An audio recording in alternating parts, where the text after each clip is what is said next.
Slavery contracts binding idols for 18 years and making them pay $15 million per month over 10 years, even during inactivity. Chinese idols suffering from injuries but still having to work for a little penny.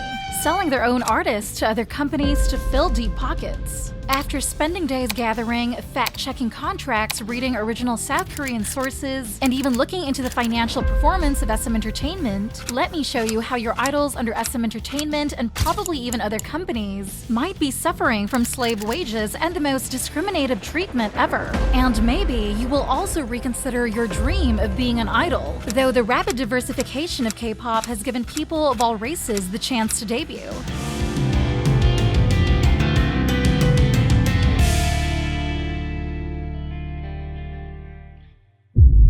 Slavery contracts.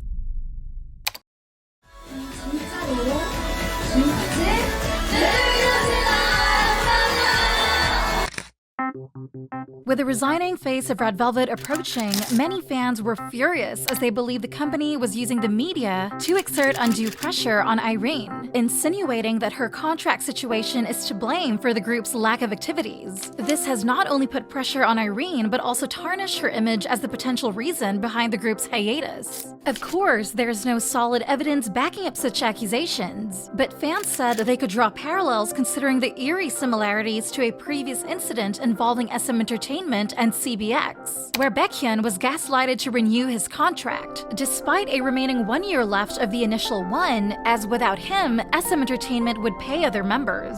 What's even more shocking is that it turns out EXO signed with SM Entertainment for 13 years, and in the renewal one, the company asked for an extension of 5 years, pushing the exclusive contract to around 18 years. 뭔가 솔로 앨범을 할 때마다, 솔로로 활동할 때마다 드는 생각은 멤버들이 보고 싶은 그런 마음이 좀 제일 먼저 드는 것 같아요. Maybe he shouldn't have been so outspoken about his love for the members, because now SM Entertainment is clearly using it in their favor. But that's just how SM Entertainment works, because for ages, they have held a notorious history with lawsuits involving slavery contracts. 7 notorious lawsuits, 13 top artists, 4 out of 9 groups SM Entertainment debuted. These are the numbers of legal disputes that no agencies wanted to have throughout just about 2 decades of working. Surprisingly, or not so surprisingly, all of them revolve around slavery contracts that pay artists a starvation wage while literally imprisoning them for over a decade. The list of artists getting involved in legal disputes range from Gen 1 to Gen 3, hinting that regardless of how miserable that artists might have felt and how much they tried to fight for their rights, SM Entertainment would never stop with filling the deep pockets at others' expense.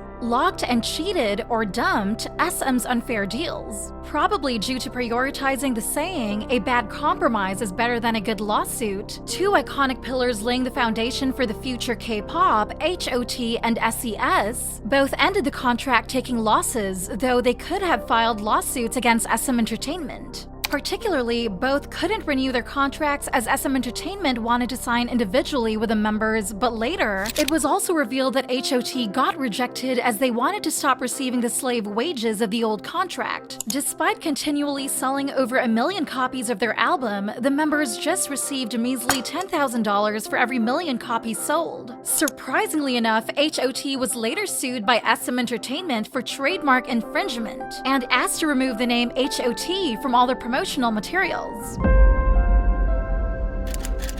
You see how the group's logo was left blank on the right poster? That's when SM Entertainment started to sue HOT. However, justice was finally served as the court ruled HOT would win the case. According to Spot V News, the reason seems to be the judges knew how SM Entertainment had illegally leveraged the inadequate knowledge of minor idols without legal representatives, who in this case is HOT, to make them sign unfavorable terms so that SM Entertainment could use their trademark. The peak of slavery contract scandals was unveiled when 3 out of 5 members of tvxq filed a lawsuit against SM Entertainment, Kim Jae-jung, Kim Jun-soo, and Park Yu-chun, later forming their own act, JYJ.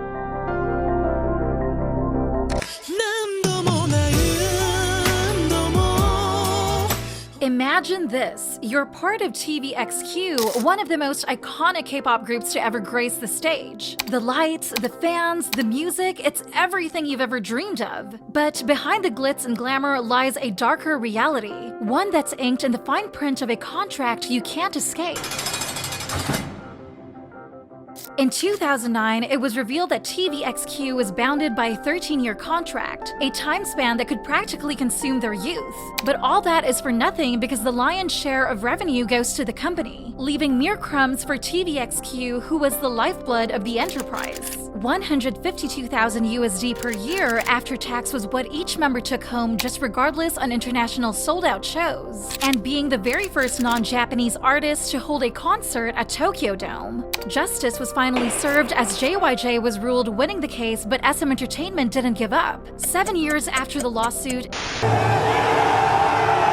America, great! Boombaya!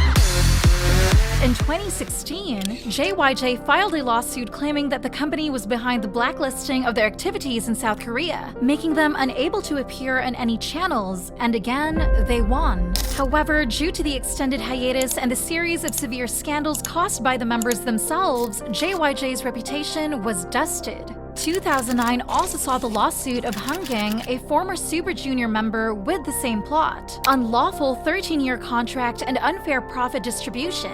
Hanggang also said he had gastritis and kidney disease due to no days off in 2 years. And in case you wonder why he didn't take a few days away, that's because SM had the rights to put Hanggang in any activities, and if he refused, he would be blocked from future promotions. The series of slavery contracts led to SM Entertainment's being investigated by FTC, the Fair Trade Commission, regarding contract terms with their artists in 2010. Surprisingly, despite having to reduce the contract duration by 3 years and lowering the penalties for contract breaches after the investigation, SM Entertainment still had ways to continue their slavery contracts. In 2014 and 2015, 3 out of 4 Chinese members in EXO, Kriswu, Luhan, and Tao filed lawsuits against SM Entertainment. Of course, profit distribution remained a centric theme, and while specific numbers of Kriswu and Tao's payment weren't disclosed, based on how Luhan only earned about $498,000 in 1 year despite his hectic schedule, similar numbers for Kris and Tao could be drawn. It's also reported that Kriswu and Luhan suffered from improper healthcare while Tao tolerated a leg injury,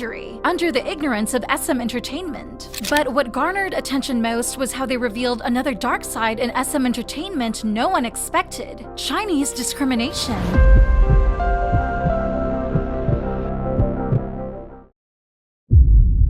Chinese line discrimination.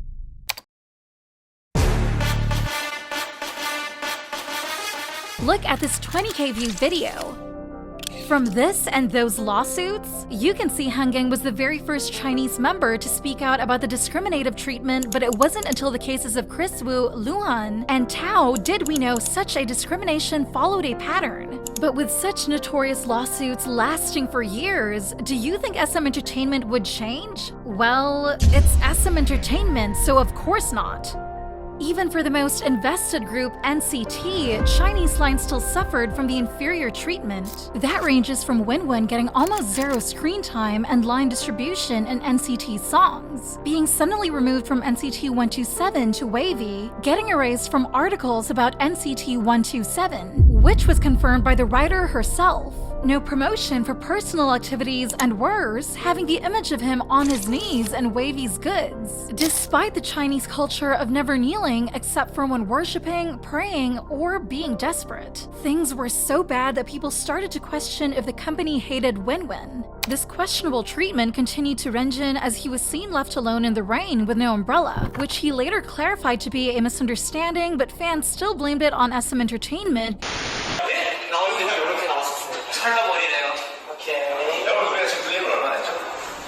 Being shut down right on camera. Asked to sit on the side to Jisung, a South Korean member could sit in the center, and stopped from mentioning about Winwin. 그럴 수 있어. 그러면은 우리 지성이 Okay. Later, Renjun was seen being candid about his past mental struggle.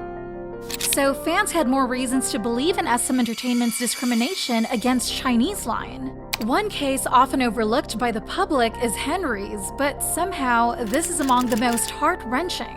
Henry was so desperate that he had to take the problem to Instagram, asking fans to speak up on his behalf as SM Entertainment didn't listen to him. In the post, he implied his exclusive contract a mistake from 9 years ago that he couldn't support anymore. A year later, he was seen leaving the company. In the history of SM Entertainment, Shenla stands out as a rare case that was hardly mistreated, but looking at his powerful family background as a son of the Chinese billionaire Zhongshan Shan, the founder and chairperson of Nofu Spring, a beverage company and majority owner of Beijing Wantai Biological Pharmacy Enterprise, my 2 cents is that SM Entertainment is just scared of losing a potential shareholder. Again, it's my personal opinion, so don't take it too seriously and you're free to voice your thoughts.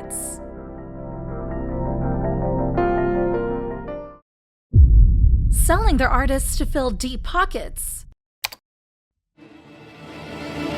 Remember how Isuman sued his own company, SM Entertainment, just to let HYBE take over it despite the risk of taking away their artists' creative freedom, oppressing their promotional chances, and clouding the global reach of SM Entertainment's future groups? At one point, he even successfully sold the shares to HYBE, creating a monopoly scene in the K-pop industry, and things were only de-escalated when HYBE voluntarily cancelled their bid for SM Entertainment stocks at Kakao. Turns out everything was just for filling his deep pockets, according to the exclusive revelation of his deceased wife's nephew, Lee Sung-soo, also the co-CEO of SM Entertainment. Particularly, Lee Soo-man was reported to take away his artists' money through a pricing scheme, establishing 2 private like planning and CTP to take a significant portion of SM Entertainment's revenue as production fees, sometimes even exceeding the company's annual operating profit. The creativity of SM's artists, particularly aespa, was also worsened as Lee Sung-soo said the girls once cried as Lee Soo-man asked them to sing about planting trees and perform songs with keywords like greenism and just sustainability.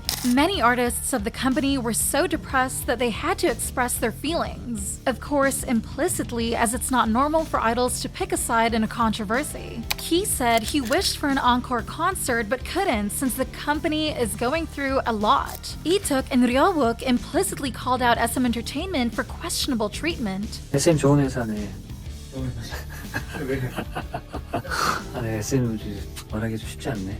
Taeyeon shared a scene from the unjust drama that said everyone's lives so hard, and Sunny, Lee Soo-man's nephew, said she was just as clueless about the legal battles as fans, as she learned everything through social media. 4 months after that, she confirmed the departure from SM Entertainment in a heartfelt message to fans.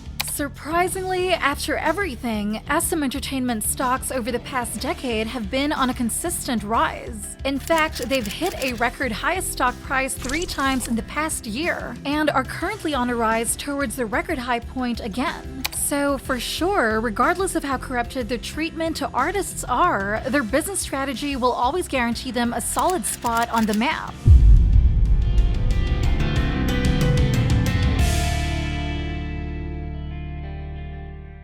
This type of in-depth analysis is what I love doing as it brings value to you. So hit that subscribe button for more insightful content. Also, if you're into this in-depth video, hope you can drop me a like since your support means everything. I also welcome contributive discussion, so tell me, what do you think about the allegedly corrupt culture of SM Entertainment? Now, thank you all for sticking around and see you in the next video.